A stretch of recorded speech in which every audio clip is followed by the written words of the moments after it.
Life is gift, and life is very fragile. We've seen the fragility of life this past week as we endured Hurricane Michael. Many of those to our south along the Gulf Coast experienced it in even a greater fashion, and our hearts go out to them and we hurt for them and with them. So many of you have mentioned to me and to others on our church staff, how can we help? What can we do? How can we be a part of the moving forward process, the healing process? John Bunyan once said, "You've not lived today until you've done something for someone who cannot pay you back."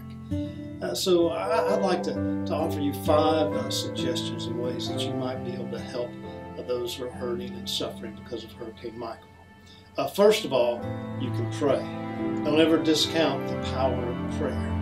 I hope you'll join me and others as we pray daily for first responders to those who are hurting, and then to those who are hurting and are going through tremendous transitions, looking, just trying to figure out where they might live or where their things are. So let's pray. Secondly, locally, you might want to help a Beth Sizemore. Many of you know Beth. Beth came to our church in 1995 and began working on our children's weekday ministry. And then in 2009, she became the director of our nursery ministries. Her trailer that she and her husband lived in was crushed and destroyed last week. Fortunately, they're all fine, and most of their items are covered by insurance and other things.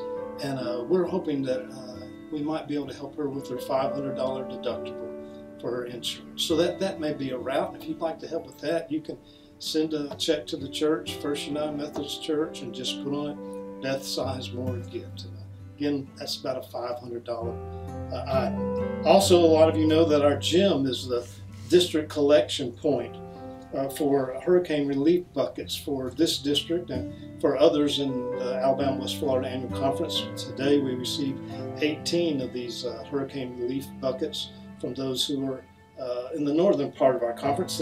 They look like this. They're used so many different ways to help people when they're hurting, when they have to muck out a house. I appreciate your tithes and offerings because they paid for a place for these to be collected, and staff at our church help organize that as they then get dispersed. We thought a great goal, and our missions committee chair, Libby Creedmeyer, agreed with this, would be for us to try to put together at our church 100 of these relief buckets, hurricane relief buckets.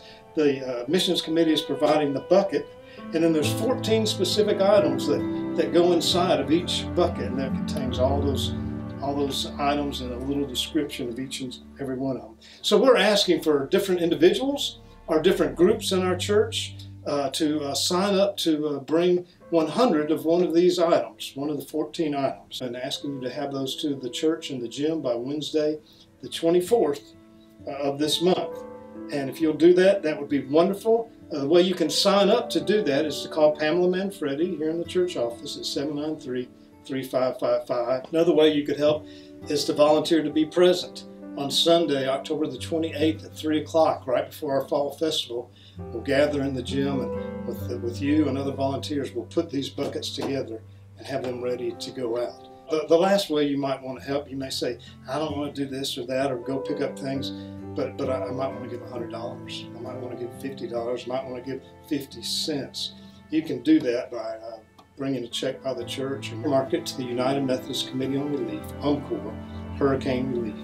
And that way, 100% of what you give will go to the United Methodist Committee on Relief, no administrative costs, and we'll send that on to them to use in the best way they know to help people along the Gulf Coast. I've been praying some words written by St. Ignatius Loyola, and the words are a prayer of his called A Prayer for Generosity. Since our Discipleship in Action theme this month is generosity, I want to read that prayer for you that I'm praying every day. Prayer says, Teach us, good Lord, to serve Thee as Thou deservest, to give and not count the cost, to fight and not heed the wounds, to toil and not seek for rest, to labor and not ask for reward, save that of knowing that we do Thy will. Amen. Thanks for being a generous family of faith.